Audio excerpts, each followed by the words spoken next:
மூலமா நாம் அடைந்த உயர்வுகளை எல்லாம் நம்ம எண்ணி பார்க்கணும். எண்ணி பார்த்து பெண்களாகிய நாம இந்த மார்க்கத்துக்கு என்ன செய்ய போறோம் யோசிக்கணும். இவ்வளவு உரிமை எனக்கு நிலைநாட்டிய இந்த மார்க்கத்துக்கு, என்னுடைய வாழ்வுரிமை, என்னுடைய சொத்துரிமை, என்னுடைய பிரச்சார உரிமை, எனக்கான எல்லாவித சுதந்திரத்தையும் நிலைநாட்டிய இந்த மார்க்கத்திற்கு நான் என்ன திருப்பி கொடுக்க போறேன்? அப்படி ஒவ்வொரு பெண்களும் யோசிக்கணும். இன்றைக்குள்ள காலகட்டத்தில் இஸ்லாமிய மார்க்கத்தை ரொம்ப இலகுவா விமர்சனம் பண்றாங்க. அப்படி விமர்சனம் செய்யக்கூடிய காலகட்டத்தில் அந்த விமர்சனத்தை மறுப்பு தெரிவிக்கிற வகையில் நம்ம பிரச்சாரம் பண்றோமா? சமூக வலைத்தளத்தில் இயங்கக்கூடியவர்கள் தேவையில்லாத பதிவுகளை எல்லாம் போடுறாங்க. இஸ்லாமிய கருத்துக்களை போட வேண்டியதானே? இஸ்லாம் நமக்கு வழங்கி இருக்கிற உரிமைகளை பற்றி நீங்கள் எடுத்து சொல்லலாம் அல்லவா? இவங்க எதையெல்லாம் பேஸ்புக்ல போடுவாரு, இன்ஸ்டாகிராம்ல போடுவாங்க, செல்ஃபி போட்டோல எடுத்து போடுவார். ஆம்பளையும் சரி பெண்களும் சரி, இளம் வயது பெண்கள் கூட 4 பேர் சேர்ந்துக்கிட்டு ஒரு டீ கடைக்கு போறது, அங்க வாய் கோணிரும், பக்கவாதம் வந்த மாதிரி கோணிச்சினாலே விளங்கிடணும் செல்ஃபி எடுக்க போறாங்க. இந்த குரூப் செல்ஃபி குரூப் எடுத்து பேஸ்புக்ல ஏத்தி விடுறது, இன்ஸ்டாகிராம்ல ஏத்துறது. எதுக்கு நம்ம போட்டோவை அப்படி ஏத்தணும்? அதுல என்ன யூஸ் இருக்கு? அதுக்கு பதிலா ஒரு நல்ல 4 கருத்துக்களை சொல்லலாம் அல்லவா? இஸ்லாத்திற்கு எதிராக பிரச்சாரம் செய்யப்படும் போது அந்த பொய் பிரச்சாரத்தை தகர்ப்பதற்கு நம்மால் என்ற பங்களிப்பை நாம் செய்யலாம் அல்லவா?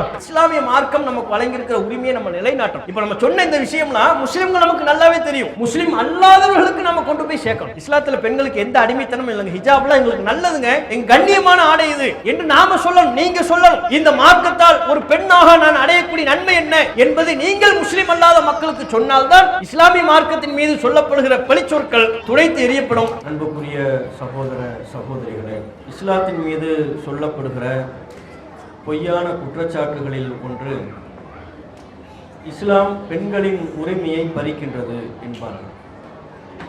பன்னெடுங்காலமாக இந்த குற்றச்சாட்டினை இஸ்லாத்தின் மீது சுமத்தி இந்த மார்க்கத்திற்கு களங்கம் கற்பிக்க வேண்டும் என்கிற நோக்கத்திலே செயல்படுகிறார்கள். ஆனால் உண்மையில் இஸ்லாமிய மார்க்கம் பெண்களுக்கு அவர்களின் உரிமையை நிலைநாட்டிய அளவில் வேறு எந்த மதமோ மார்க்கமோ உலகத்தில் பெண்களுக்கான உரிமையை நிலைநாட்டியது இல்லை. பெண்கள் உரிமை என்று வருகின்ற பொழுது அதில் பல்வேறு விஷயங்கள் அடங்கியிருக்கிறது. அவர்களுக்கு உண்டான சொத்துரிமை, அவர்களுக்கு உண்டான திருமண உரிமை, மணமகனை தேர்வு செய்யும் உரிமை, அதே திருமணம் தங்களுக்கு பிடிக்கவில்லை என்று வருகின்ற பொழுது அந்த கணவனை விவாகரத்து செய்யும் உரிமை, வழிபாட்டு உரிமை, பிரச்சார உரிமை, கல்வி கற்கக்கூடிய உரிமை என்று ஏராளமான உரிமைகள் இருக்கிறது. நாம் வாழக்கூடிய இந்த நவீன காலகட்டத்தில் கூட உலகெங்கிலும், தமிழ்நாடு அளவில் மட்டுமல்ல உலகெங்கிலும் பெண்கள் தங்களுடைய பிரச்சனைகள் சார்ந்து அரசாங்கத்திற்கும் ஆளும் அதிகார வர்க்கத்திற்கும் கோரிக்கை வைக்கக்கூடிய நிலையில்தான் இன்றைக்கு உலகம் இருந்து கொண்டிருக்கிறது.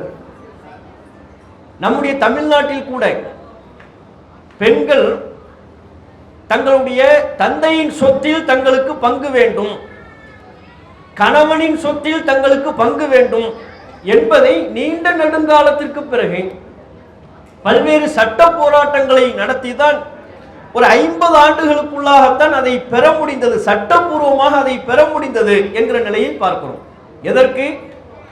தங்களுடைய தந்தையின் சொத்தில் ஒரு மகளாக தனக்கு பங்கு வேண்டும் என்பதை தமிழ்நாட்டில் சட்டம் இயற்றுவதற்கே இந்தியாவில் முன்னோடி மாநிலம், சமூக நீதி மாநிலம், கல்வியறிவு பெற்ற மாநிலம், பல்வேறு புரட்சிகளை நிகழ்த்திய மாநிலம் என்றெல்லாம் இந்த மாநிலத்திற்கு பல்வேறு அடைமொழிகளை பாராட்டுகளை சூட்டுவோம். அத்தகைய இந்த மாநிலத்திலேயே தந்தையின் சொத்தில் மகளுக்கு பங்கு என்பதற்கே ஒரு 50 ஆண்டுகளுக்குள்ளாகத்தான் சட்ட போராட்டம் நடத்தி பெறக்கூடிய நிலை இருந்தது என்றால் இந்தியாவின் வட மாநிலங்களை பற்றி பேச வேண்டுமா? பிற மாநிலங்களை பற்றி சொல்ல வேண்டுமா? சொத்துரிமை அல்லாத ஏனைய விவகாரங்களை பற்றி சொல்ல வேண்டுமா?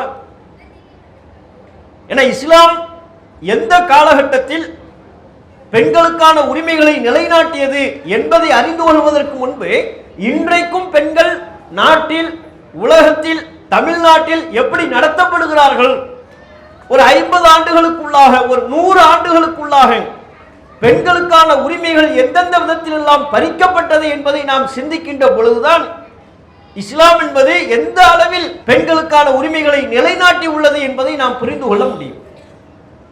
சொத்துரிமை விவகாரம் தான் இது. இதல்லாத ஏனைய விவகாரம் திருமண உரிமை. பெண்களுக்கு தாங்கள் விரும்பிய ஆணை திருமணம் செய்து கொள்ளக்கூடிய உரிமை இருந்துச்சா? ஒரு 50 வருஷத்துக்கு முன்னால இருந்துச்சா? நம்ம தாத்தா பாட்டி காலத்தில் அந்த உரிமை இருந்ததா? பெண்களுக்கு இருந்துச்சா? கணவனை தேர்வு செய்வது என்றால் யார் தேர்வு செய்வார்? ரொம்ப காலத்துக்குலாம் நீங்க முன்னோக்கி போக வேண்டியதில்லை. நம்ம தாத்தா பாட்டி காலத்தில் என்ன நிலைமை நம்ம பாட்டிகிட்ட கேட்டு பாருங்க. நீங்க தான் மாப்பிள்ளை பார்த்தீங்களா? இன்னைக்குள்ள காலத்தில் என்ன நடக்குது? பாப்பா அம்மாவுக்கு ரோலே இல்லை, அத்தா அம்மாவுக்கு ரோலே இல்லை. எது மாப்பிள்ளை பார்க்கறதுல பொண்ணு பார்க்கறது அவங்களுக்கு ரோலே இல்லை. இவங்களே பார்த்துக்குவாங்க ஃபேஸ்புக்கில், இவங்களே இன்ஸ்டாகிராமில் மெசேஜ் பண்ணிக்குவாங்க, கல்யாணமும் அவங்களே பண்ணிக்குவாங்க. திடீர்னு வந்து சொல்லுவாங்க நாங்கள் கல்யாணம் பண்ணிட்டோம் அப்படிங்குவாங்க. அப்படி இல்லாட்டி நான் இந்த ஆணைத்தான் விரும்புகிறேன், நான் இந்த பெண்ணைத்தான் விரும்புகிறேன், அவர்களைத்தான் திருமணம் செய்து கொள்வேன். இது இன்னைக்குள்ள காலகட்டம், சமூக வலைத்தள காலகட்டம். இந்த காலகட்டத்தை விட்டுருங்க. ஒரு 50, 80, 100 வருஷத்துக்கு முன்னால ஒரு பெண்ணுக்கான கணவனை தேர்வு செய்வதாக இருந்தால் அந்த பெண்ணிட்ட காட்டுவாங்களா? போட்டோவே இல்லை. எங்க போட்டோவை காட்டுறது? சரி, மாப்பிள்ளை பக்கத்து ஊர்ல இருக்கிறாரு, பக்கத்து தெருவில் இருக்கிறாரு, மாப்பிள்ளையை கொண்டு வந்து காட்டுவாங்களா? பெண்ணு பார்க்கவே மாட்டாங்க. பெண்ணிடத்துல சம்மதம் கேட்பதையே இழிவா நினைப்பாங்க. நம்ம இந்திய சூழல்லையே, நம்ம தமிழ்நாட்டு சூழல்லையே அதுதான் நிலவரம். இந்த சாதி அந்த சாதி என்றெல்லாம் இல்லை, இந்த சமூகம் அந்த சமூகம் என்றெல்லாம் இல்லை. ஒட்டுமொத்தமாகவே பெண்ணை எப்படி கணவனை தேர்வு செய்ய முடியும் என்கிற சிந்தனையின் தொடர்ச்சி. அவளுக்கு என்ன உரிமை இருக்கு? அவளுக்கு எப்படி தெரியும்? கணவனை நாம் தான் தேர்வு செய்து கொடுக்க வேண்டும் என்று பெற்றோர்கள் கருதினார்கள். பெண்ணிடம் சம்மதம் கூட கேட்க மாட்டார்கள். இவர்களாக ஒரு ஆணை பார்ப்பார்கள். இவர்களுக்கு திருப்தி வர வேண்டும், பெற்றோர்களுக்கு திருப்தி வர வேண்டும்.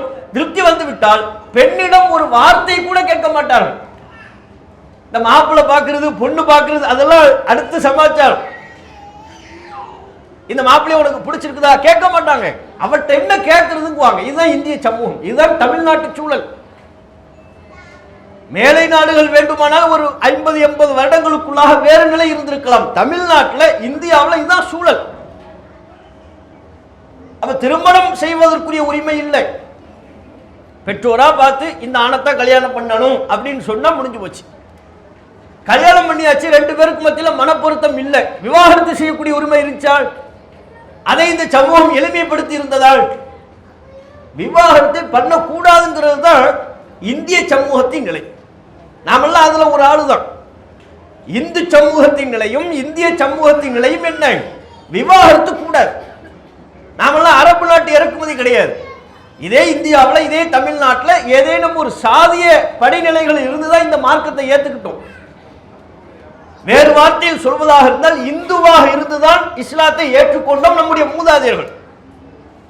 ஒரு 10 தலைமுறைக்கு முன்னால் உங்க மூதாதையர் ஏற்றுக்கொண்டிருக்கலாம், ஒரு 20 தலைமுறைக்கு முன்னாக ஏற்றுக்கொண்டிருக்கலாம். எப்படி பார்த்தாலும் நம்ம மூதாதையர்கள் ஆரம்ப காலகட்டத்திலிருந்தே முஸ்லிம்கள் அப்படியெல்லாம் இல்லை. அரபு நாட்டு மக்கள் வியாபார ரீதியாக தொடர்பு ஏற்பட்டு, இந்தியாவுக்கும் அரபு நாட்டிற்கும் தொடர்பு ஏற்பட்டு அந்த மார்க்கத்தின் கலாச்சாரம் பிடித்து போய் இந்துவாக இருந்த நம்முடைய பெற்றோர்கள் ஏதேனும் ஒரு காலத்தில் இஸ்லாத்தை ஏற்றுக்கொண்டதற்கு பிறகு நம்ம முஸ்லிமா இருக்கிறோம். அப்ப நம்முடைய சமூக சூழலும் என்ன? விவாகரத்துல கிடையவே கிடையாது. அதுதான் ஒரு பழமொழி சொல்லி வச்சிருக்கிறாங்க, கல்லானாலும் கணவன் புல்லானாலும் புருஷன். கல்லு மாதிரி இருப்பான், இறக்க குணமே இருக்காது. அப்படி இருந்தாலும் அவன் தான் உன் புருஷன், அவனை விட்டு நீ வரக்கூடாது. புல்லானாலும் புருஷன் அப்படின்னா என்ன? உனக்கு ஒரு புல்லு எதுக்காவது மதிப்பு உதவுமா? உன்னை கவனிக்க மாட்டான், உன்னை பார்க்க மாட்டான், உனக்கு செலவுக்கு பணம் தர மாட்டான். எப்படி இருந்தாலும் சரி, அவன் உன்னுடைய வாழ்க்கையில் எந்த நன்மையை ஏற்படுத்தாவிட்டாலும் புல்லானாலும் அவன் தான் புருஷன், அவனை விட்டு நீ வரக்கூடாது என்பதுதான் இந்திய சமூகத்தின் நிலை. விவாகரத்து உரிமை பெண்களுக்கு கிடையாது. வாழ்ந்து கொண்டிருக்கிற காலத்திலேயே கணவன் இறந்து போயிட்டார். இப்ப என்ன? இந்தியாவின் சூழல் உடன்கட்டை ஏறுதல் என்கிற அளவுக்கு குடும்பம் இருந்துச்சு. உடன்கட்டை ஏறுதல்னா என்ன? அந்த சமூகத்தில், அந்த மதங்கள்ல ஒரு நபர் இறந்து விட்டால் கட்டையில வச்சு தானே எரிப்பாங்க. கட்டையில வச்சு சாணியை வச்சு எரிபொருளுக்குரிய ஒன்றை ஊற்றி எரித்து விடுவார்கள். கட்டையில வைத்து எரிப்பது உடன்கட்டை ஏறுதல். அப்படின்னா என்ன? கணவன் இறந்துட்டா அதுக்கப்புறம் உனக்கு என்ன வாழ்க்கை? கணவன் இறந்ததற்கு பிறகு மனைவிக்கு வாழும் உரிமை கிடையாது. கணவன் எப்போது இந்த உலகை விட்டு பிரிந்து சென்று விட்டானோ, அவன் உடம்பில் எப்போது தீ மூட்டப்படுகிறதோ, அவன் எப்போது கட்டையில் ஏறிவிட்டானோ உடனே நீயும் கட்டையில் ஏறிவிட வேண்டும். அவன் ஏறமாட்டா, உடன்கட்டை ஏறுதல் தான் பேரு, ஏறமாட்டா, ஏற்றி விட்டுருவாங்க, இவங்க தள்ளி விட்டுருவாங்க. மனைவியை வலுக்கட்டாயமா கூட்டு போய் எல்லாம் எரிச்சு தீ எரிந்து கொண்டிருக்கும் பொழுதே பெண்ணை, அந்த எரிந்து கொண்டிருக்கிற நபரின் மனைவியை தள்ளி விடுவார்கள், மறுத்தால் தள்ளி விடுவார்கள். இதுதான் நிலைமை, இதுதான் இந்திய சமூகத்தின் சூழல். அப்ப உடன்கட்டை ஏறுதல், என்ன கணவன் போயிட்டான உனக்கு என்ன வாழ்க்கை என்று கேட்ட காலம் நம்முடைய காலம், என்று கேட்ட மண் நம்முடைய மண். இந்த சூழலில் இருந்துதான் நாம் வந்து கொண்டோம், இந்த சூழலை கடந்துதான் நாம் வந்திருக்கிறோம். இப்படி பல உரிமைகள். உடன்கட்டை எரிப்பு என்கிற அந்த கொடுமையை ஒழிப்பதற்கு ஆங்கிலேயன் வந்து சட்டம் போட வேண்டியதா இருந்துச்சு. அதையெல்லாம் ஒழிச்சது யாருங்கிறீங்க? ஆங்காங்கே சில ஒவ்வொரு சமூகத்தில் உள்ள சீர்திருத்தவாதிகள் பிரச்சாரம் பண்ணாங்க, அது ஒரு பக்கம். ஆங்கிலேயன் வந்து சட்டம் போட்டான். என்னடா கொடுமையா இருக்கு, கணவன் இறந்துட்டா மனைவியை நீங்க ஏத்திடுவீங்களா, உடன்கட்டை ஏற்றுவீர்களா, எரித்து விடுவீர்களா? இது உடன்கட்டை ஏத்துறது இல்லை, இது கொலை. அவன் தான் சொன்னா அதுக்கு, இதுக்கு பேர் உடன்கட்டை ஏறுதல் இல்லை, இதற்கு பெயர் கொலை. ஆகவே உடன்கட்டை ஏறுதல் இதை நாங்க தடுக்கிறோம், சட்டப்பூர்வமா தடுக்கிறோம், இது யாரும் பண்ணக்கூடாது. அவன் பல கொலை பண்ணான், அவனே பெரிய கொலைகாரன், அவனுக்கே அது உறுத்துது, அந்த கொலைகாரனுக்கு உறுத்தது இது பெரிய கொலையா இருக்கு, இதெல்லாம் செய்யக்கூடாதுன்னு சட்டம் போட்டு தடுத்தான். அப்ப பாருங்க, நம்ம நாட்டில் ஒரு பெண் உயிர் வாழ்வதற்கு சட்டம் போட வேண்டிய தேவை இருந்தது, சீர்திருத்த பிரச்சாரங்கள் செய்ய வேண்டிய தேவை இருந்தது. ஆடை உடுத்துற உரிமை இருந்துச்சா? ஆடை உடுத்துற உரிமை அதுவே இந்தியாவில் இல்லை. பிற நாடுகள்லையாவது அது டாபிக் இல்லை, அது பிரச்சனை இல்லை, மற்ற பிரச்சனைகள் இருந்தது. ஆனால் இந்தியாவில் ஒரு பெண் ஆடை உடுத்துவதற்கே உரிமை இல்லை. உயர் சாதி பெண்கள் மட்டும்தான் ஆடை உடுத்தலாம், மேலாடை போடலாம். உயர் சாதி அல்லாத கீழ்நிலையில் இருக்கக்கூடிய, அதற்கு அடுத்த படிநிலைகளில் இருக்கக்கூடிய சாதிய பெண்கள் மேலாடை உடுத்தக்கூடாது, இதான் சட்டம். மீறி மேலாடை உடுத்தினால் மேலாடை உடுத்துவதற்கென்று வரி கொடுக்க வேண்டும். நீ மேலாடை போடுறல, உயர் சாதி பெண் போடுவதை போல் நீ மேலாடை போடுகிறாய் அல்லவா, இதுக்கு வரி கொடு, கவர்மெண்ட்டுக்கு அதுக்கு வரி, ட்ரெஸ் போடுறதுக்கு வரி. இன்னைக்கு தான் ஜிஎஸ்டி, இப்பதான் நமக்கு என்ன ஜிஎஸ்டி, ஹோட்டல்ல போய் டீ குடிச்சா வரி, இட்லி சாப்பிட்டோம்னா வரி, ஒரு வடை சாப்பிட்டா வரி, ஒரு ட்ரெஸ் எடுத்தோம்னா வரி. இது இன்னைக்குள்ள காலகட்டம். அன்றைக்கு இருந்த காலகட்டங்களில் பெண்கள் மேலாடை அணிந்து கொண்டால் வரி கொடுக்க வேண்டும். அப்படி வரி கொடுத்தும் சில சாதி பெண்கள் மேலாடை உடுத்துவதற்கு உரிமை மறுக்கப்பட்டாங்க. நீ என்ன பெண்ணா, நீ உனக்கு என்ன உரிமைன்னு கேட்டாங்க. எனக்கு ட்ரெஸ் போற உரிமை உனக்கு எதுக்கு, ஆடு மாடு ட்ரெஸ்ஸா போடுது. அதுபோல் கீழ் சாதி பெண்கள், தாழ்த்தப்பட்ட சமூகத்தை சார்ந்த பெண்கள் கீழாடை உடுத்த கூடாது என்று சொன்னார்கள். இப்படி பல வகையில் பெண்களுக்கான எல்லா விதமான உரிமைகளும் மறுக்கப்பட்ட ஒரு காலத்தை நாம் வாழ்ந்தோம். ரொம்ப நீண்ட நெடுங்காலம்லாம் இல்லை, ஒரு 50 வருஷத்துக்கு முன்பாக, ஒரு 100 வருடத்திற்கு முன்பாக இதுதான் பெண்களின் நிலை. இப்ப நீங்க யோசிச்சு பாருங்க, ஒரு 50-100 வருஷத்துக்கு முன்னாலேயே பெண்களுக்கு இந்த நிலைமை இருந்திருக்குன்னா 1400 ஆண்டுகளுக்கு முன்பாக பெண்களுடைய நிலை என்னவா இருந்திருக்கும்? 50-100 வருஷத்துக்கு முன்னாலேயே இதுதான் நிலைமை. இப்ப நான் சொன்னதெல்லாம் இந்த 50-100 வருஷத்தினுடைய நிலைமை. 1400 ஆண்டுகளுக்கு முன்பே அந்த அரேபிய பாலைவன மண்ணில் பெண்களுக்கு என்ன உரிமை இருந்திருக்கும்? பெண்களை ஒரு உயிராகவே மதிக்கவில்லை. இப்ப நாம சொன்ன இந்த நிலைமைகளை எல்லாம் விட படுமோசமான நிலை அரபு பாலைவன மண்ணில் இருந்தது. முதல்ல பெண்கள் என்றாலே இழிவா பார்ப்பாங்க. அரபு நாட்டில் உள்ள கலாச்சாரம் என்ன, பெண்ணுனா இழிவு. அவனுக்கு அந்த இழிவான செய்தி அவர்களுக்கு சொல்லப்படும் போது அதை தாங்கிக் கொள்ள முடியாமல் பலர் 100% விழுக்காடு பெண் குழந்தை பிறந்ததும் உயிரோடு புதைத்து கொன்று விடுவார்கள். ஏன்? அது இழிவு. பெண் குழந்தைன்னா இழிவு. யோசிச்சு பாருங்க, எப்படிப்பட்ட சமூகமாக நபிகள் நாயகம் ஸல்லல்லாஹு அலைஹி வஸல்லம் அவர்கள் இறை தூதராக அல்லாஹ்வால் தேர்வு செய்யப்பட்டு மக்கள் மத்தியில் பிரச்சாரம் செய்கிற நிலை வரும் வரையிலும் இதுதான் அங்கே சாதாரணம். அல்லாஹ் திருக்குர்ஆனில் சொன்னான், வைதா புஷ்ஷிர அஹதுஹும் பில் உன்ஸா வல்ல வஜ்ஹுஹு முஸ்வத்த வஹுவ கதீம். அவனுக்கு ஒரு பெண் குழந்தை பற்றிய செய்தி சொல்லப்பட்டால் அவனுடைய முகம் கருத்து விடுகிறது. பிரசவத்தில் துடிக்கிறான் மனைவி. வந்து சொல்றாங்க, குழந்தை பிறந்துருச்சான்னு கேட்கிறான். குழந்தை பிறந்துருச்சு. என்ன குழந்தை? சந்தோஷமா கேட்கிறான். என்ன குழந்தை? பெண் குழந்தை. பெண் குழந்தைன்னு சொன்ன உடனே முகம் இருளாகி விடுகிறது. வல்ல வஜுஹு முஸ்வத்தன் வஹுவ கலீம், பல்ல கடிக்கிறான். பெண் குழந்தைன்னு சொன்ன உடனே பல்ல கடிக்கிறான். யத்தவாரா மினல் கௌம், சமூகத்திடம் இருந்து தன்னை தனிமைப்படுத்திக் கொள்கிறான். யாரும் என்ன பாத்திரக்கூடாது. ஏன்? பெண் குழந்தை பிறந்துருச்சு.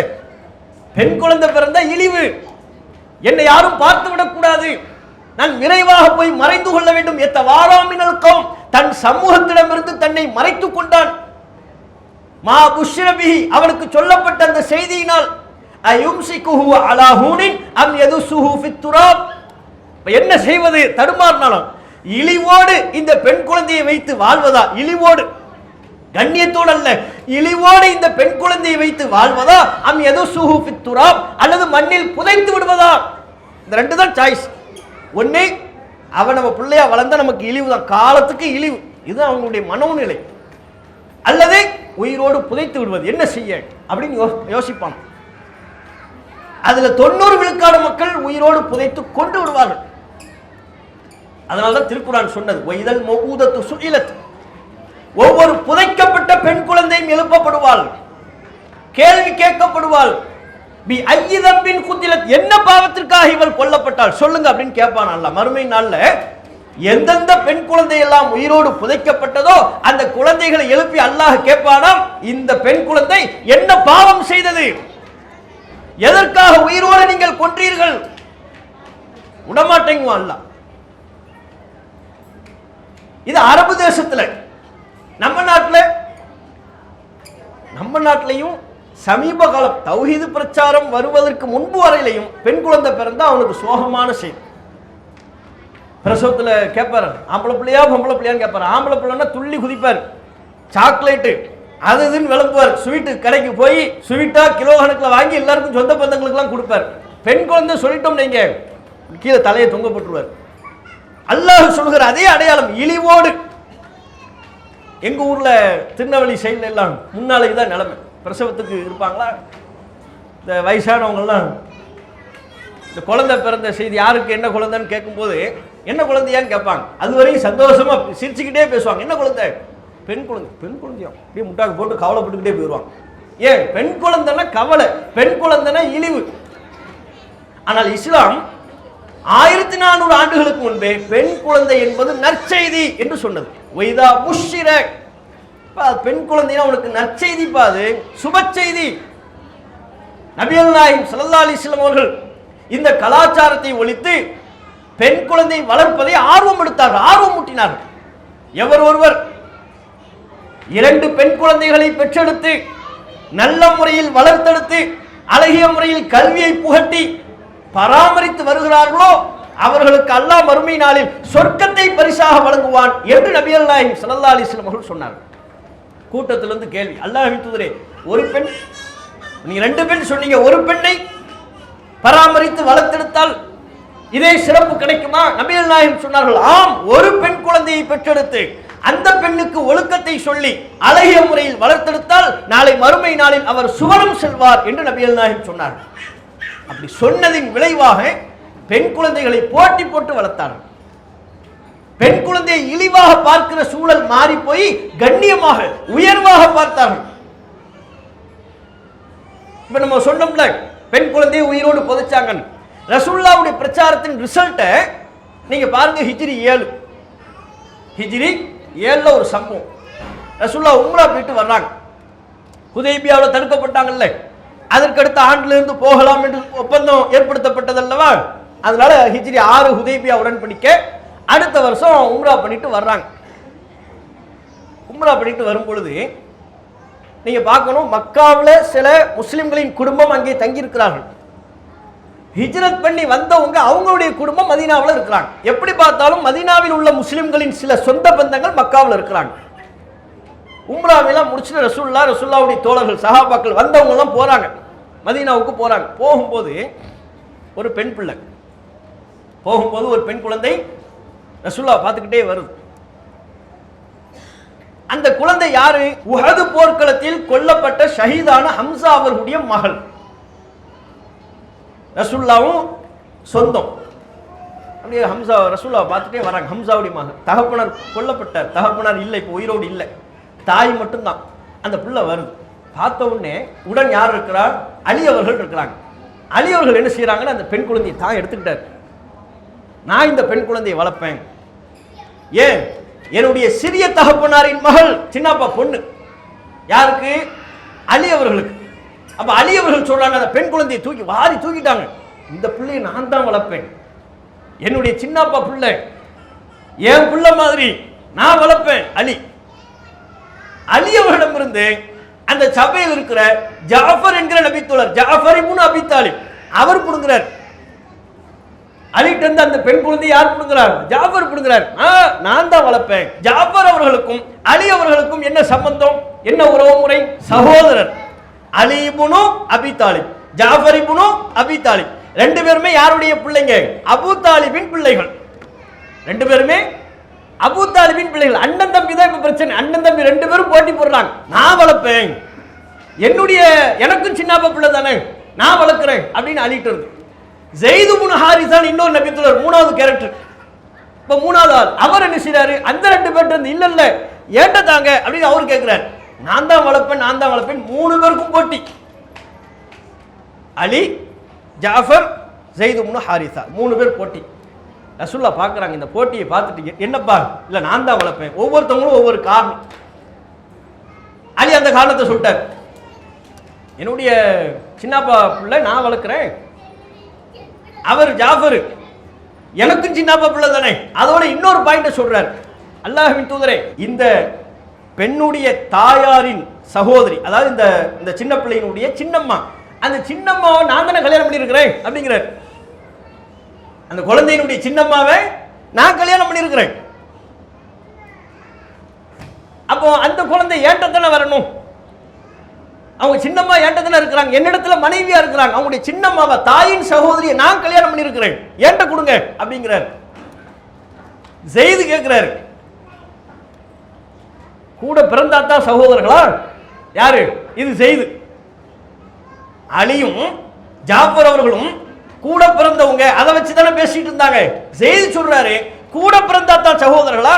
கொள்கையின் அடிப்படையில், இஸ்லாத்தின் அடிப்படையில் ஹம்சா என்னுடைய தோழர் அல்லவா? இஸ்லாமிய கொள்கையின் அடிப்படையில் ஹம்சா எனக்கு யாரு? என் சகோதரர். கொள்கை அடிப்படையிலான என் சகோதரரின் மகள். ஆகவே இந்த பெண்ணை நீங்கள் என்னிடம் தான் தர வேண்டும். மூணு பேர் ரசூலுல்லாஹ்ட்ட வழக்கு. ரசூலுல்லாஹ் நபிகள் நாயகம் ஸல்லல்லாஹு அலைஹி வஸல்லம் அவங்க பாயிண்ட தான் பார்ப்பாங்க. அலி ரசூலுல்லாஹ்வுக்கு ரொம்ப நெருக்கம், தனக்கு யார் நெருக்கம்னு பார்க்கல, பாயிண்ட பார்த்தாங்க. சொல்லப்பட்ட வாதங்களின் அடிப்படையில், சூழ்நிலைகளின் அடிப்படையில் அவங்க சின்னம்மா ஜாஃபர் தானே கல்யாணம் பண்ணியிருக்கிறாங்க. அதனால ரசூல் ஸல்லல்லாஹு அலைஹி வஸல்லம் அவங்க சொல்லிட்டாங்க, ஜாஃபர் நீங்க எடுத்துக்கங்கன்ட்டாங்க. அந்த பிள்ளை நீங்களே வளர்த்துக்குங்க. ஏன் அவங்க சின்னம்மா உங்ககிட்ட இருக்கிறதா சொல்றீங்க? சின்னம்மாங்கிற ஒரு தாய் மாதிரி அப்படின்னு நாங்கள் சொல்லலாம். சின்னம்மா என்பவங்க தாய் மாதிரி. அல் ஹாலத்து பி மன்சிலத்தில் உம்மும். அதனால சின்னம்மாட்ட இருந்து அவங்க தாயிட்ட இருந்த மாதிரி நீங்க வச்சுக்கங்கன்ட்டாங்க.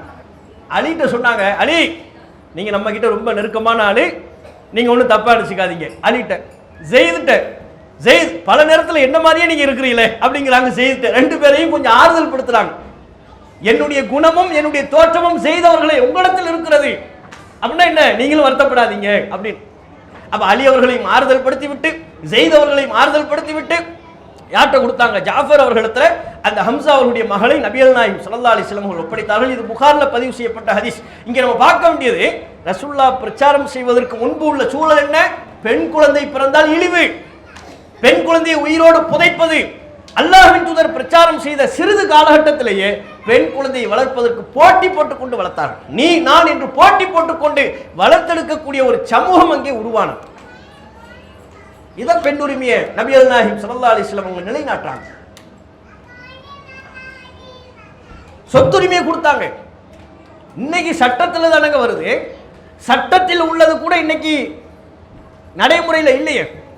சட்டத்தில் இருக்கு, நடைமுறையில் இருக்கா? பெண்களுக்கு சொத்து வருதா?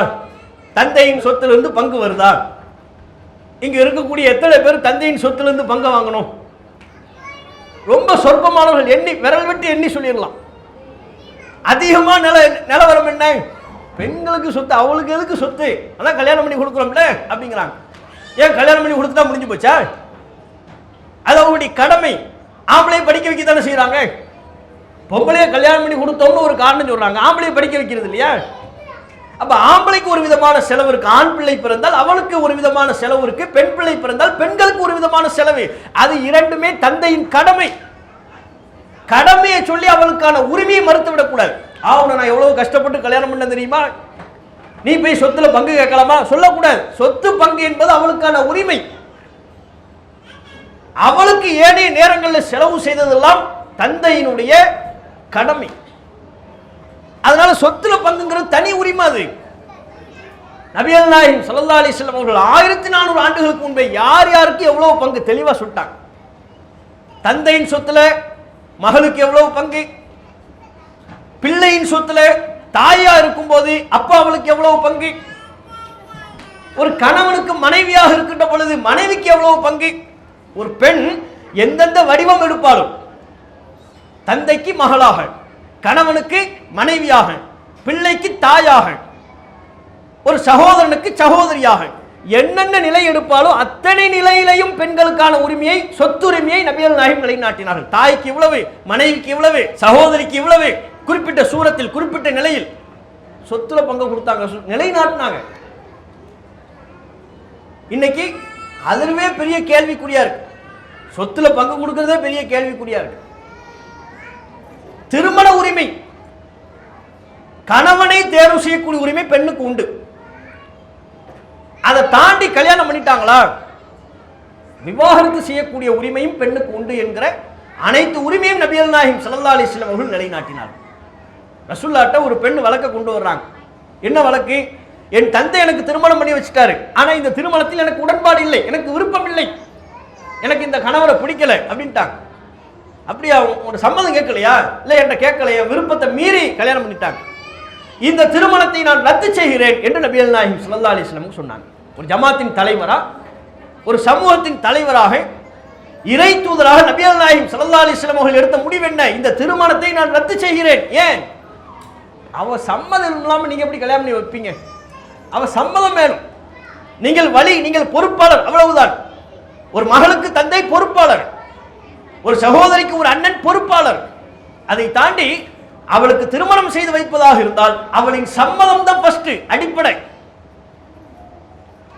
இங்க எல்லாரும் என்ன, எங்களுக்கு மாப்பிள்ளையை ரொம்ப பிடிச்சிருக்கு, உனக்கு பிடிச்ச என்ன ஆக போகுது, நீ கூட இருந்து குடும்பம் நடத்த போறியா, வாழ போறியா? வாழ போறது அவளுக்கு பிடிக்கணும், அவளுடைய சம்மதம் முக்கியம்.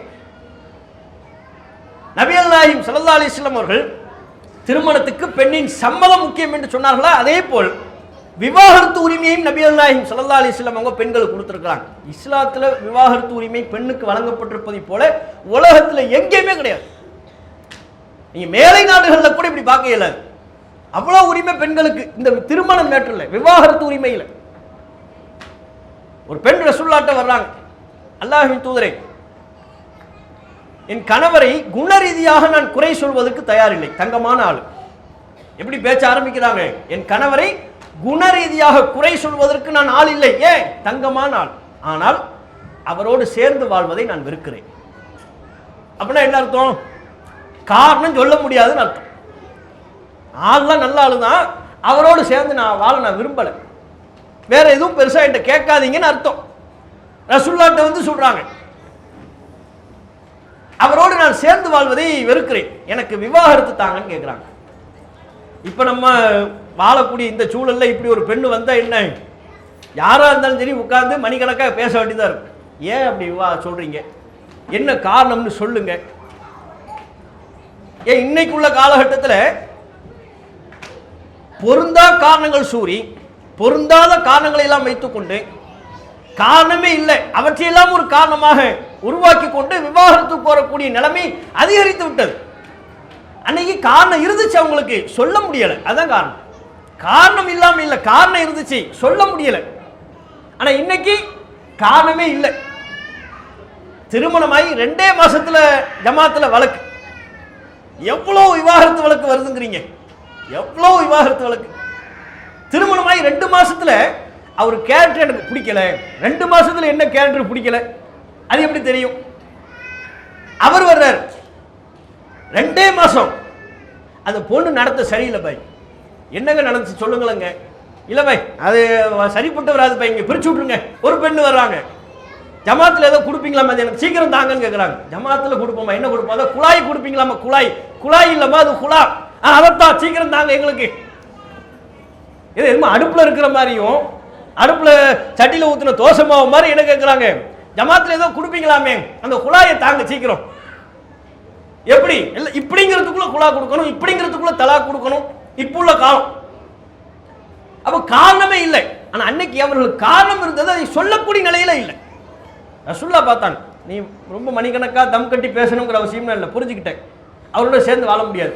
கணவர் கூப்பிட்டாங்க, இந்த பெண்ணை நீ விட்டுட்டாங்க, விவாகரத்து பண்ணு. ஏன் உன்னோட சேர்ந்து வாழ பிடிக்கலன்ட்டு அதுக்கப்புறம் நீ எப்படி அவளை கட்டாயப்படுத்தி வைக்கலாம்? அந்த உரிமை உனக்கு இல்லை. பெண் என்பதால், அவள் பேச மறுப்பதால், அவள் விருப்பத்தை மீறி அவளை நீ தக்க வைத்துக் கொள்வாயா?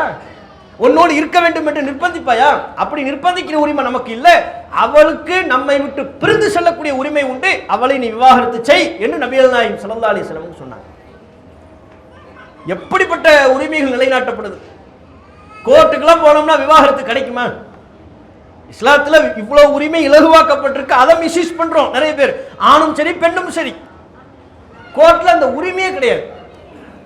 நிறைய சினிமா பிரபலியங்கள், அரசியல் பிரபலியங்கள்லாம் கோர்ட்டுக்கு விவாகரத்துக்கு போகாமலேயே இன்னொரு துணையை ஏற்படுத்தி கொள்ளார்கள் அல்லவா? என்ன காரணத்தினால? கோர்ட்டுக்கு விவாகரத்துலேயே போக மாட்டாங்க, அவங்களா இன்னும் ரெண்டாவது, அடுத்து மூணாவது லிஸ்ட் போய்கிட்டே இருக்கும். எதனால? கோர்ட்டுக்கு போனா இப்ப ஆகிற காரியம் இல்லை, இப்போதைக்கு நடக்காது. 30 வயசுல விவாகரத்துன்னு கோர்ட்ல போட்டோம்னா விவாகரத்து கொடுப்பாங்க, ஒரு 80 வயசுல கொடுத்துருவாங்க. எத்தனை வயசுல? 80 வயசுல அவர் கம்ப ஊனிட்டு வருவார். எதுக்கு கோர்ட்டுக்கு வரைய? இந்த விவாகரத்து கொடுக்குறாங்க, இனிமே ஒரு விவாகரத்து கொடுத்தா என்ன, கொடுக்காட்டி என்ன? இதுக்கப்புறம் அவங்க கோர்ட் அவர் 2 பேரையும் பிரிச்சா என்ன, சேர்த்தா என்ன? சரி விவாகரத்து கொடுக்குறாங்கல்ல, அந்தப்பா இங்க விவாகரத்து கேட்டம்பாங்க, அவளை எப்போ சுடுகாட்டுல புதைச்சாச்சு. அவர் 25-28 வயசுல கேட்டிருப்பார், கொடுத்திருந்தா அவர் இன்னொரு வாழ்க்கையை தேடி இருப்பார்.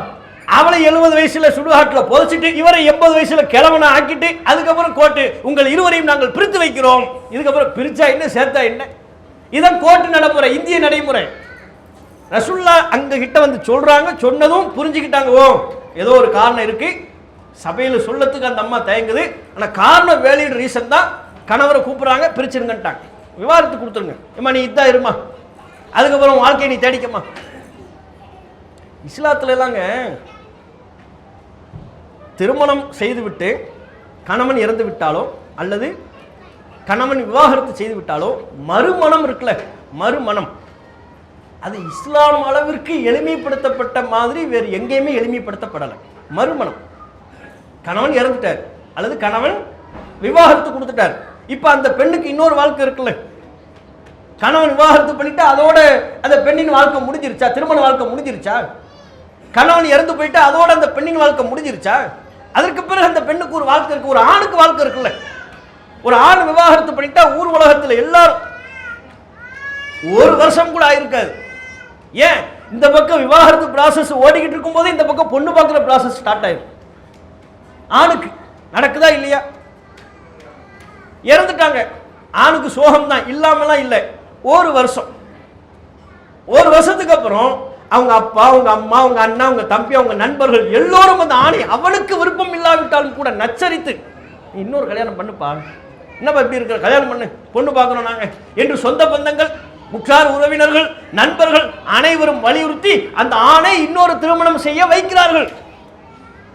அவருக்கு விருப்பம் இல்லாவிட்டால் கூட ஒரு கட்டத்தில் சொந்த பந்தங்கள் கூறியதற்காகவும் பிள்ளைகளின் எதிர்காலத்திற்காகவும் தம்முடைய எதிர்காலத்தை கவனத்தில் கொண்டும் அந்த ஆண் இன்னொரு திருமணம் செய்து கொள்வதற்கு எளிதில் வந்து விடுகிறார். மார்க்கத்தில் தப்பில்லை, இதான் நல்லது, இதான் வரவேற்கத்தக்க நிலை.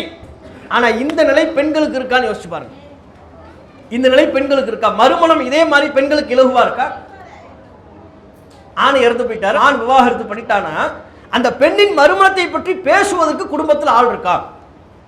அந்த பெண்ணின் மறுமணத்தை பற்றி பேசுவதற்கு குடும்பத்தில் ஆள் இருக்கா? தந்தை பேசுறாரா? பேச முடியுதா? சகோதரன் பேச முடியுதா? சொந்த பந்தங்கள் பேசுறாங்களா? இப்போ உள்ள காலத்திலே இப்படின்னா நீங்க 1400 வருஷத்துக்கு முன்னால் யார் பேசியிருப்பான்னு நினைக்கிறீங்க? இஸ்லாம் பேசுச்சு, பெண்ணின் மறுமணத்தை பற்றி இஸ்லாம் பேசியது. அரபு மண்ணில் அந்த இயல்பான சூழல் இருந்தது. மறுமணம் அங்க ஒரு டாபிக்கே இல்லை, அது ஒரு பெரிய புரட்சி அங்க கிடையாது. மிக இலகுவாக மறுமணம் நடைபெறும். நீங்க பாருங்க, ஒரு பெண் டாக்டர் ஷாலினின்னு சொல்லி ஒரு டாக்டர் இருக்கிறாங்க தெரியுமா? சன் டிவியில் ஏனைய தொலைக்காட்சியில எல்லாம் தொடர்ச்சியாக பேசுவாங்க. அவங்க கொஞ்சம் பெண்ணியல் ரீதியான கருத்துக்களை எல்லாம் சொல்லக்கூடியவங்க. இஸ்லாத்தின் எல்லா கருத்துலையும் அவர்கள் உடன்படக்கூடியவர்கள் அல்ல. ஆனால் அவங்க சொல்றாங்க, அந்த ஷாலினி அவங்க சொல்றாங்க, இஸ்லாத்தில் எனக்கு ரொம்ப பிடித்தது பெண்ணின் மறுமணம், அது சார்ந்த டாபிக். ஏன் எல்லா சமூகத்திலையும் எல்லா காலத்திலையும் பெண்களின் மறுமணம் என்பது அது பேச மாட்டாங்க, அது அமைதியாக இருக்கிற இடம். அந்த பெண்ணாக கூட வாயை திறந்து எனக்கு இன்னொரு கல்யாணம் பண்ணி வைங்கன்னு சொல்ல மாட்டாங்க. அது அமைதியாகவே கடந்த அந்த பெண்ணின் ஆசைகள், அந்த பெண்ணின் உரிமைகள் மண்ணோடு மண்ணாக மக்கி போகக்கூடிய சூழலில் மறுமணத்தை பற்றி உறக்க பேசியது இஸ்லாம். ஆகையினால் இஸ்லாத்தின் கருத்துக்கள் எனக்கு பிடிக்கும் என்று அவர்கள் சொல்வதை பார்க்கணும். இஸ்லாத்தில் மறுமணம் ரொம்ப ரொம்ப இயல்பான ஒன்று. ஆனால் நம்ம சூழல்ல அப்படி பார்க்கிறோமா? இப்போது வேண்டுமானால் கொஞ்சம் காலம் மாறி வரலாம், சூழல் கொஞ்சம் மாறலாம். இப்போதும் அது சிரமம் தான். ஒரு 30 வருஷத்துக்கு முன்னால 40 வருஷத்துக்கு முன்னால் உள்ள நிலையெல்லாம் நீங்க யோசிச்சு பாருங்க. இஸ்லாம் எந்த அளவுக்கு பெண்களுக்கான உரிமையை நிலைநாட்டுது. பெண்கள் வீட்டில் எப்படி நடத்தப்படுவாங்க? ஆணுக்கு போட்டியா பேசக்கூடாது, ஆணுக்கு போட்டியா பேசக்கூடாது. ஏன்? ஆணு தான் சத்தம் போட்டு பேசுவா, பெண்ணு அடங்கி போகணும். அவள் எந்த கருத்தையும் சுதந்திரமாக வெளிப்படுத்தக்கூடாது. இப்படித்தான் பெண்கள் ஒவ்வொரு காலகட்டத்திலையுமே நடத்தப்படுறாங்க. கருத்துரிமை கிடையாது, பேச்சுரிமை இல்லை. ஆனா இஸ்லாமிய மார்க்கம் பெண்கள் சரியான கருத்துக்களை அவர்கள் சொல்வதற்குண்டான முழு சுதந்திரத்தையும் உரிமையையும் இஸ்லாம் வழங்குது. கணவன் முன்னால் எப்ப பார்த்தாலும் பெட்டி பாம்பா அடங்கி இருக்கணும், பேசவே கூடாது, வாயவே திறக்கக்கூடாது அப்படிலாம் இல்லை. இஸ்லாத்தில் அப்படி கிடையாது. தாராளமாக பேசுற வேண்டிய இடத்துல நீ பேசு. நம்ம காலத்துல எல்லாம் பாருங்க, நம்ம முன்னோர்கள் காலத்துல எல்லாம், இப்ப அதுல எல்லாம் பேசுறதுக்கெல்லாம் இப்ப சொல்ல வேண்டிய அவசியமே இல்லை. அல்லாஹ்வுடைய கிருபையில பரக்கத்தான் பேசுவாங்கன்னு வைங்களேன். இப்ப பேசுறதுக்கு பெண்களுக்கு வீட்டில் வந்து பெட்டி பம்பா அடங்கி இருக்கிறாங்க, பேச உரிமையில் அப்படிலாம் இல்லை, பேசதான் செய்யறாங்க. இஸ்லாம் அந்த உரிமையை கொடுக்கறதுக்கு அதுக்காண்டி நம்ம சொல்றோம். நம்ம ஒரு 50 வருஷத்துக்கு முன்னால வேணா நிலைமை வேறையா இருக்கலாம். 50 வருஷத்துக்கு முன்னால நம்ம அம்மாமார்கள் அல்லது நம்ம பாட்டிமார்கள்லாம் புருஷன் பேரையே வாயினால சொல்ல மாட்டாங்க. யார் அரசாங்க அதிகாரி வந்து கேட்டாலும் சரி, கவர்மெண்ட்ல இருந்து வந்திருப்பாங்க, நம்ம வீட்டில் யார் யாரெல்லாம இருக்கீங்க சென்சஸ் எடுப்பாங்க. வீட்டில் அவர் இருக்கிறாரு, இவங்க இருக்கிறாங்க, இவங்க இருக்க எல்லா பேரும் சொல்லிடுவாங்க. அந்த அவர்னு முடிச்சிருவாங்க. அவர் யார்? அவர் அது பேர் நான் சொல்ல மாட்டேன்ல. பேர் சொல்லாட்டி குடியுரிமையே பறிச்சாலும் சரி பேரை சொல்ல மாட்டோம். பேர பிள்ளைய கூப்பிடுவாங்க, எப்பா வாப்பா. பேர பிள்ளைன்னு சில நேரத்தில் அவங்க பேரையே வச்சிருவாங்க. யாரு? அவங்க கணவர் பேரையே பேர பிள்ளைக்கும் சில நேரத்தில் வச்சிருவாங்களா? அப்ப பேர பிள்ளையும் பேர் சொல்லி கூப்பிட மாட்டாங்க. அவனை கூப்பிட்டு உன் தாத்தா பேரை சொல்லு. அவன் முழிப்பான், தாத்தா பேரா? உன் பேரை தண்டா சொல்லுடா. அவன் பேரை கடைசியில் சொல்லி அவன் என்னத்தையோ காதில் ஒன்று வாங்கி எதையோ ஒன்று எழுதிட்டு போயிடுவான். முடிஞ்சு போச்சு. எதுக்கு சொல்ல வர்றோம்? கணவன் பேரையே சொல்ல மாட்டாங்க நம்ம சமூகத்தில், நம்ம சூழல்ல. கணவனுக்கு முன்னால நேருக்கு நேரெல்லாம் உட்கார்ந்து அமர முடியுமா? அமருவார்களா? கணவன் இப்படி சேர்ல உட்கார்ந்து இருக்கிறார், ஆப்போசிட்ல மனைவி உட்காருவாங்களா? இப்ப காலத்தை பத்தி பேசல. இப்ப கணவர் கீழே உட்கார்ந்து இருப்பாரு, மனைவி மேல உட்கார்ந்து இருப்பாங்க. ரொம்ப நார்மல், இயல்பாயிருச்சு. அல்லது 2 பேரும் சரிசமமா கூட உட்கார்ந்து இருப்பாங்க, அது தப்பே இல்லை. அதை பத்தி இப்ப நம்ம பேசல. முன்பு அந்த நிலைமை இருந்துச்சா? கணவர் மேல இருந்தா பெண்ணு கீழே தான் உட்கார்ந்து இருக்கணும், மனைவி கீழே தான் உட்காரணும். அப்ப எப்படி ஒரு பெண்கள் அடக்கப்பட்டிருக்கிறாங்க பாருங்க. ஒரு 50 வருஷத்துக்கு முன்னால கூட பெண்கள் அடக்கப்பட்டிருக்கிறாங்க, பேச்சுரிமை இல்லை. ஆனா இஸ்லாமிய மார்க்கம் 1400 ஆண்டுகளுக்கு முன்பே கணவன்கிட்ட பேசக்கூடிய உரிமையையும் தர்க்கம் செய்யக்கூடிய உரிமையையும் பெண்களுக்கு கொடுத்துருச்சு. இஸ்லாம் அந்த உரிமையை கொடுக்குது, அது அவளுக்கான உரிமை, யாரும் அதை பறிக்க இயலாது. எந்த அளவுக்கு நீங்க எப்படி பாருங்க, நபிகள் நாயகம் ஸல்லல்லாஹு அலைஹி வஸல்லம் அவங்க எப்படியான ஒரு புரட்சியை உண்டாக்குனாங்க. அரபு உலகத்துல ஒரு பெண் குழந்தை பிறந்துட்டா இழிவுன்னு கருதப்பட்ட ஒரு சமூகம், ஒரு சூழல். அந்த சமூகம் பிற்பாடு எப்படி மாறுது? பரீரா என்கிற ஒரு பெண்மணி, சஹாபி பெண்மணி, அவங்க ஒரு அடிமை. முகீஸ் என்கிற இன்னொரு அடிமை, அந்த அடிமையை திருமணம் செய்து வைத்திருந்தார்கள். அடிமைகளுக்குள்ள எஜமானர்களின் ஒப்புதலோடு திருமணம் நடைபெறக்கூடிய சூழலும் இருந்துச்சு. அப்ப பரீராங்கிற ஒரு அடிமை பெண்மணி முகீஸ் என்கிற ஒரு அடிமை ஆன கல்யாணம் பண்ணி இருந்தாங்க. 2 பேருமே அடிமை, கல்யாணம் பண்ணி கணவன் மனைவியா இருக்கிறாங்க. எஜமானர்கள் சம்மதிச்சா இருக்கலாம், அவங்க எஜமானர்கள் சம்மதிச்சிருக்கிறாங்க, கணவன் மனைவியா இருக்கிறாங்க. இப்போ ஒரு சிக்கல் வந்துருச்சு. என்ன சிக்கல்? ரெண்டு பேருமே அடிமை தானே. பரீராவை ஆயிஷா அவங்க விலைக்கு வாங்கினாங்க, பரீராவை ரிலீஸ் பண்ணிட்டாங்க. பரீராவை ரிலீஸ் பண்றாங்க, விடுதலை செய்யறாங்க. அப்ப மனைவி ரிலீஸ் ஆயிட்டாங்க, சுதந்திர பெண்ணா மாறுறாங்க. அன்றைக்குள்ள காலகட்டத்தில் அடிமை முறை இருந்தது. பிற்பாடு இஸ்லாம் அந்த அடிமை கலாச்சாரத்தை முழுமையாக ஒழித்து விட்டது. அது டாபிக் வேற. அந்த நேரத்தில் முழுமையா அடிமை கலாச்சாரம் ஒழிக்கப்படலை. பரீராவுக்கு விடுதலை கிடைச்சிருச்சு, ரிலீஸ் ஆயிட்டாங்க, சுதந்திர பெண்மணியா மாறுறாங்க. முகைஸுக்கு உரிமை கிடைக்கல.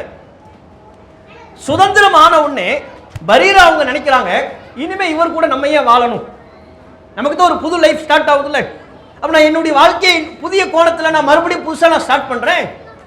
எனக்கு பிடித்த சுதந்திரமான ஒரு நபரை நான் தேர்வு செய்து நான் திருமணம் செய்து கொள்கிறேன் அப்படிங்கிற முடிவை பரீரா எடுக்கிறாங்க. பரீரா பிரிகிற முடிவு எடுக்கிறாங்க. முகைஸுக்கு ரொம்ப வருத்தம், கணவனுக்கு ரொம்ப வருத்தம். ஏன்?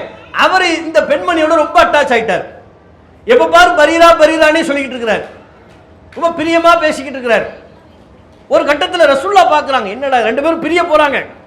இந்த நேரத்தில் இந்த சூழல்ல ரசூல்லா பார்க்குறாங்க, முகைஸ் ரொம்ப கவலைப்படுறார், கணவர் ரொம்ப கவலைப்படுறார். அப்போ ரசூல்லா பரீராட்ட போய் பேசுறாங்க. யாருக்காக? முகைஸுக்காக வேண்டி பேசுறாங்க. பரீரா, முகைசு எப்போ பார்த்தாலும் பரீரா பரீரான்னு உங்க ஞாபகமாக தானே இருக்கிறாரு, நீங்க சேர்ந்து வாழக்கூடாதா? நீங்க அவரையே தேர்வு செய்ய, கணவனை அவரையே தேர்வு பண்ண வேண்டியதானே, சேர்ந்து வாழுங்களேன், சேர்ந்து வாழக்கூடாதா அப்படின்னு கேட்டாங்க. முகைஸ் மீது உள்ள பிரியத்தினால. நான் ரெண்டு பேருமே நல்ல ஆளு தான், ரெண்டு பேருமே நல்ல நபர்கள், சாலிகான நபர்கள். அப்போ பரீரா கேட்டாங்க ரசூலாட்ட, தான் கவனிக்கணும், எப்படிப்பட்ட உரிமை நிலைநாட்டப்பட்டிருக்கு பாருங்க. பரீரா ரசூலாட்ட திருப்பி கேட்கிறாங்க, அல்லாஹ்வின் தூதரே, இது நீங்க இறைவனின் தூதர் என்கிற அடிப்படையில் எனக்கு உத்தரவிடுகிறீர்களா, உங்களது தனிப்பட்ட கருத்தா?